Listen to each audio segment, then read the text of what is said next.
This is lecture number 2 of ray optics और इस part में हम बेसिकली एपरेंट डेप्थ के बारे में डिटेल में पढ़ेंगे।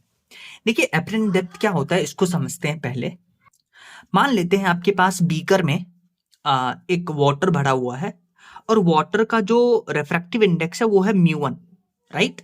इस बीकर में जो मीडियम है उसका रिफ्रैक्टिव इंडेक्स है μ1 और इसमें एक कॉइन रखा हुआ है। इस कॉइन का वाटर के सरफेस से या किसी मीडियम के सरफेस से जो डिस्टेंस है उसको हम बुला रहे हैं डी.ओ, राइट। और फिर यहां से रेज निकालेंगे, मीडियम चेंज हुआ और डेंसर मीडियम से रेयर मीडियम की तरफ जाएंगे तो जो रिफ्रैक्टेड रे है वो नॉर्मल से दूर जाएगा। इसको जब हम यहां मिलाएंगे तो इस कॉइन का जो इमेज है वो यहां पे बनेगा और इस इमेज का इस मीडियम के सरफेस का जो डिस्टेंस है वो है डी.आई। तो यहां से जो ओरिजिनल ऑब्जेक्ट था उसका जो इमेज बाहर से जो आदमी देखेगा उसको शिफ्ट दिखेगा, इसी को बुलाते हैं एपरेंट शिफ्ट। एपरेंट डेप्थ की बात करते हैं यहां पे। तो ओरिजिनल कॉइन का जो डिस्टेंस है फ्रॉम सरफेस वो कितना है डी.ओ, बट जो इमेज बना वो सरफेस से कितना डिस्टेंस पे है डी.आई। और ये जो डी.आई अपॉन डी.ओ का रेशियो है यानी distance of image upon distance of object का जो रेशियो है that is equal to μ2 upon μ1। अब यहां पे इंपॉर्टेंट पॉइंट ये है कि μ2 कौन होगा और μ1 कौन होगा। तो सुनिए इसको कैसे पहचानेंगे। देखिए लाइट कहां से कहां जा रहा है, लाइट मतलब एनर्जी। तो आप ये बोलिए कि एनर्जी कहां से कहां तक जा रहा है, एनर्जी μ1 से μ2 जा रहा है। एनर्जी यहां से यहां जा रहा है और जहां एनर्जी फाइनल गया उसको μ2 लेंगे। समझ में आया? सो μ2 किसको लेंगे, μ2 किसको लेंगे, μ2 वो लेंगे मीडियम जहां पे फाइनली एनर्जी गया, जहां पे फाइनली लाइट रे गया। तो डी.ओ क्या है, distance of object from surface, D I क्या है, distance of image from surface. और डी.ओ और डी.आई ये हमेशा हमेशा सरफेस से मेजर करेंगे। और μ2 क्या है, μ2 वो है रिफ्रैक्शन के बाद एनर्जी जिस मीडियम में गया। जैसे आप इस क्वेश्चन को देखिए, आपके पास एक बीकर है, बीकर में एक बेसिकली एक लिक्विड भरा हुआ है जिसका रिफ्रैक्टिव इंडेक्स आपको 4/3 गिवन है और यहां पे एक कॉइन है। तो आपको बोला है इस कॉइन का जो लिक्विड के सरफेस से डिस्टेंस है वो है 12 सेंटीमीटर, राइट। तो आपसे बोला कि इस कॉइन का जो इमेज बनेगा उसका आपको सरफेस से डिस्टेंस बताना है। तो इस कॉइन का ये इमेज है तो इसको हम डी.आई लिख सकते हैं और डी.आई अपॉन डी.ओ का जो रेशियो है अभी हम लिख के आए हैं μ2 अपॉन μ1। देखिए तो डी.ओ तो आपको गिवन है, डिस्टेंस ऑफ ऑब्जेक्ट कितना 12 सेंटीमीटर, और μ2 क्या है, फाइनली लाइट रे यानी कि फाइनली एनर्जी किस मीडियम में गया, तो फाइनली एनर्जी यहां गया। तो फाइनली मीडियम m2 जो हो जाएगा वो 1 हो जाएगा। तो m2 लिखेंगे 1, m1 को लिखेंगे 4/3, तो आपके पास डी.आई आ जाएगा। फिर एक कॉन्सेप्ट आता है, concept of virtual object and real object and concept of virtual image and concept of real image. देखिए अगर कहीं पे लाइट रे एक्चुअली में मीट करता है आफ्टर इवेंट मतलब आफ्टर रिफ्रैक्शन या कुछ भी हो, तो एक्चुअली में अगर लाइट रे मिलता है तो वहां रियल इमेज बनता है, और अगर डॉटेड करके हम लाइट रे मिलाते हैं तो वहां वर्चुअल इमेज बनता है। तो यही कॉन्सेप्ट है रियल और वर्चुअल इमेज का या रियल और वर्चुअल ऑब्जेक्ट का। अब एम्स में एक बार क्वेश्चन आया था, क्वेश्चन क्या आया था ये सुनिए। क्वेश्चन बोला था कि क्या वर्चुअल इमेज दिखा जा सकता है? बिल्कुल देखा जा सकता है वर्चुअल इमेज। आप डेली जो प्लेन मिरर है उसके सामने खड़ा होते हैं और आपको पता है प्लेन मिरर में आपको पता है वर्चुअल इमेज बनता है। तो आप अपना इमेज जो प्लेन मिरर में देखते हैं तो वो क्या है, वर्चुअल इमेज है। तो यानी कि वर्चुअल इमेज को देखा जा सकता है। फिर एक बार और क्वेश्चन आया कि क्या वर्चुअल इमेज को हम फोटोग्राफ कर सकते हैं क्या? बिल्कुल कर सकते हैं, डेली हम फोटो लेते हैं मिरर के सामने। तो दोनों पॉइंट सही है कि वर्चुअल इमेज हो सकता है और उसका फोटोग्राफ भी लिया जा सकता है, राइट। अच्छा नेक्स्ट क्वेश्चन करिए। नेक्स्ट क्वेश्चन देखिए आपके पास गिवन है। अब जो आपके पास ऑब्जेक्ट है वो यहां पे है और ऑब्जेक्ट का जो सरफेस से डिस्टेंस है वो है 24 सेंटीमीटर। देख रहे हैं आप, बिल्कुल। और आपको बोला कि इस ऑब्जेक्ट का जो इमेज बनेगा वो आपको बताना है कि कितने डिस्टेंस पे बनेगा। तो देखिए क्या करना है, पहले आपको रे डायग्राम बनाना है। कैसे रे डायग्राम बनाएंगे, यहां से ऑब्जेक्ट से लाइट निकला, इस सरफेस पे टकराया और बेंड हो गया, रेयर से मीडियम, रेयर से डेंसर में गया तो टुवर्ड्स नॉर्मल बेंड हो गया, सिमिलरली यहां बेंड हो गया। और जब इस दोनों लाइट को आप मिलाइएगा तो यहां पे आपको वर्चुअल इमेज बनेगा, और वर्चुअल इमेज का डिस्टेंस यहां से हम लेंगे टोटल। तो अगेन यहां पे फॉर्मूला यूज करेंगे, D I upon D O is equal to mu two upon mu one use करेंगे। अच्छा, डी आई क्या है, distance of image from surface, वही तो कैलकुलेट करना है, तो ये कैलकुलेट करना है। और डी आपको गिवन है, distance of object from surface 24 centimetre, तो डी आपको 24 सेंटीमीटर गिवन है। अच्छा, म्यू टू क्या है, हाँ, जहां फाइनली एनर्जी गया, जहां फाइनली लाइट एनर्जी गया, तो लाइट एनर्जी कहां गया, फाइनली इस मीडियम में गया। देखिए इनिशियली लाइट एनर्जी यहां था, फाइनली यहां गया, तो इसको लेंगे म्यू टू, और म्यू टू आपको गिवन है 4/3, तो म्यू टू आपके पास आ जाएगा 4/3। और म्यू वन इसको लेंगे तो म्यू वन आपको 1 गिवन है, तो यहां से आपके पास डी आई आ जाएगा। और इमेज कैसा होगा, इमेज वर्चुअल इमेज होगा।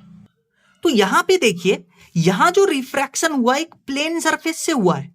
अभी हम आगे भी पढ़ेंगे कि एक कर्व सरफेस से भी रिफ्लेक्शन होगा, फिर लेंस से भी रिफ्रैक्शन होगा, पर यहां रिफ्रैक्शन हुआ एक प्लेन सरफेस से। तो जब भी प्लेन सरफेस से रिफ्रैक्शन होता है तो ऑब्जेक्ट और इमेज दोनों सेम साइड में बनते हैं। तो क्या लिख सकते हैं, in case of refraction from plane surface, object and image are always in same side. ये पॉइंट याद रखिएगा। नेक्स्ट क्वेश्चन देखिए, इसमें आपको बोला है कि आपके पास फिश है, इस वाटर टैंक में फिश है, और फिश का जो डिस्टेंस है फ्रॉम सरफेस वो है 24 सेंटीमीटर, राइट। और आपको बोला कि ये जो फिश है इसको जब हम बाहर से देखते हैं, बाहर से देखते हैं तो आपको पता है फिश जो है वो थोड़ा सा ऊपर दिखेगा, और ये जो यहां जो फिश का इमेज बनेगा सरफेस से जो उसका डिस्टेंस होगा उसको निकालने के लिए आप ये फॉर्मूला यूज करते हैं, D I upon D O mu two upon mu one. और म्यू टू क्या लेते हैं, जहां एनर्जी गया, पहले देखिए लाइट एनर्जी यहां था, फाइनली यहां गया, तो म्यू टू 1 होगा, और म्यू वन होगा 4/3, 4/3। तो डी आई आपको निकालना है, तो यहां से डी आई निकालिएगा तो 18 सेंटीमीटर आ जाएगा। यानी कि इस फिश का जो इमेज है सरफेस से वो आ गया 18 सेंटीमीटर, और ऑलरेडी फिश का जो डिस्टेंस था वो 24 सेंटीमीटर है। तो क्वेश्चन में आपसे पूछा है distance between fish and its image, तो कितना हो गया, 24 माइनस 18 यानी कि 6 सेंटीमीटर। तो ये तो है एक्चुअल ऑब्जेक्ट, ये है एपरेंट, मतलब इस एक्चुअल ऑब्जेक्ट का इमेज यानी कि एपरेंट ऑब्जेक्ट, और इन दोनों के बीच का कितना शिफ्ट हुआ, ये हुआ शिफ्ट 6 सेंटीमीटर। अब एक केस आता है बर्ड फिश प्रॉब्लम। देखिए बर्ड फिश प्रॉब्लम में सब प्रोसेस जो होगा वही करेंगे जो अभी हम करके आए, पर यहां पे कंफ्यूजन होता है कि ऑब्जेक्ट किसको मानेंगे और इमेज किसको मानेंगे। तो सुनिए, ऑब्जेक्ट किसको मानेंगे, जब भी आपको बर्ड फिश प्रॉब्लम दिखे तो आप जो फिश होगा, फिश को आप ऑब्जेक्ट मान के चलिएगा, क्योंकि यही ऑब्जेक्ट का इमेज बनेगा थोड़ा सा ऊपर, और फिश जो चिड़िया जो है जो बाहर है, वही चिड़िया जो है इस फिश को देखेगी एज एन ऑब्जेक्ट। तो चिड़िया को मछली कितने डिस्टेंस पे दिखाई देगी वही आपसे पूछा है, तो ध्यान से सुनिए।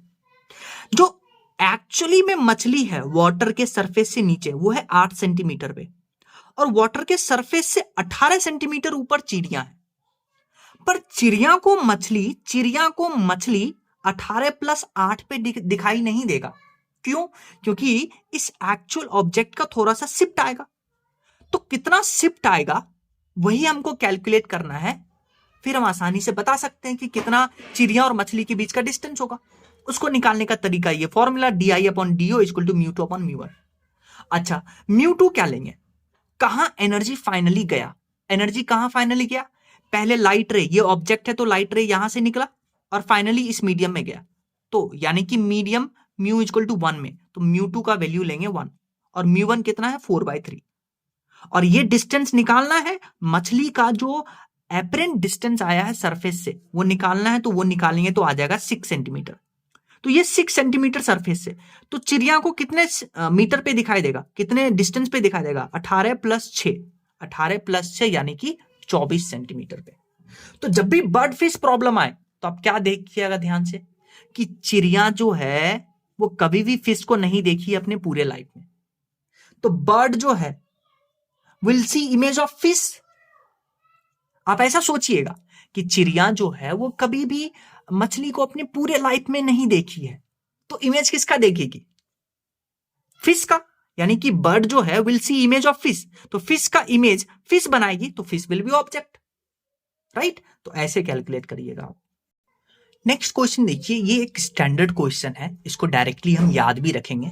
पहले देखिए ये जो स्टैंडर्ड क्वेश्चन है, इससे जो स्टैंडर्ड रिजल्ट निकलेगा, उस स्टैंडर्ड रिजल्ट का कंडीशन क्या है कि कब वो स्टैंडर्ड रिजल्ट आया। सुनिए, अगर आपको क्वेश्चन में बोल के दे दे कि आपके पास एक बीकर है और बीकर में पानी भरा हुआ है, ठीक है, और बीकर के पानी के अंदर एक कॉइन है और बाहर का जो मीडियम है वो एयर है। पहला कंडीशन सुनिए कि बीकर के अंदर पानी और पानी के अंदर कॉइन और बाहर एयर हो, तब यहां पे आपसे पूछता है एपरेंट डेप्थ और शिफ्ट का फॉर्मूला। तो कंडीशन आपको ये पता होना चाहिए, स्टैंडर्ड रिजल्ट यहां से आएगा। देखिए, आपको चाहे कोई सा भी स्टैंडर्ड रिजल्ट निकालना हो या कॉम्प्लिकेटेड क्वेश्चन है, ये फॉर्मूला यूज करेंगे, D upon D O equal to mu two upon mu one.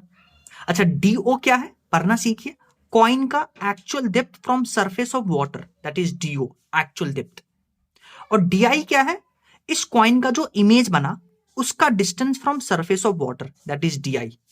और म्यू टू इज कि कहां एनर्जी बाद में गया, लाइट एनर्जी कहां बाद में गया, बाद में कहां गया, एयर में, तो म्यू टू हो जाएगा 1 और ये म्यू 1 हो जाएगा म्यू के बराबर।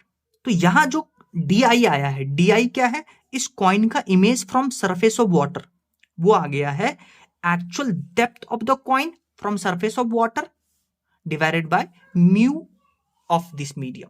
तो ये फॉर्मूला आपको डायरेक्ट याद रखना है।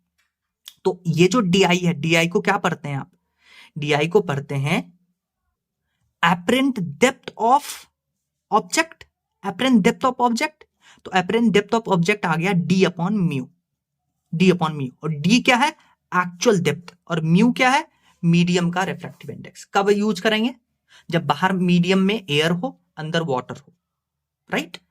तो यहां से देखिए डी बाई म्यू आ गया। सो एक्चुअल में था डी, एपरेंट आया डी अपॉन म्यू। तो देखिए एक्चुअल में था डी, ये था एपरेंट, एपरेंट डेप्थ आया डी अपॉन म्यू। तो शिफ्ट कितना हुआ, शिफ्ट कितना हुआ, D actual minus D apparent, that is D minus D upon mu, उसको लिखते हैं D into 1 minus 1 upon mu. तो ये इंपॉर्टेंट रिजल्ट आपको याद होना चाहिए। अब हम बात करते हैं concept of microscope focus problem. एक कॉन्सेप्ट है माइक्रोस्कोप फोकस प्रॉब्लम। देखिए आपके पास एक पेपर है, पेपर पे एक छोटा सा डॉट है, राइट। और इस डॉट पे क्या करते हैं, जब हम स्लैब लगाएंगे, स्लैब इस पे रख देते हैं, तो माइक्रोस्कोप जो है अब इस डॉट को नहीं देखेगा, नहीं देखेगा, इस डॉट का जो एपरेंट इमेज बनेगा उसको देखेगा। और ये एपरेंट इमेज कितना होता है, डी बाय म्यू। ये डॉट का एक्चुअल डेप्थ है फ्रॉम स्लैब के सरफेस से, और ये इस डॉट का इमेज है ड्यू टू रिफ्रैक्शन, और वो आ जाएगा D upon mu from surface of this slab. तो यहां जो शिफ्ट आएगा, shift that will be D minus D upon mu. तो यहां से डी कॉमन लेंगे, 1 माइनस 1 अपॉन म्यू।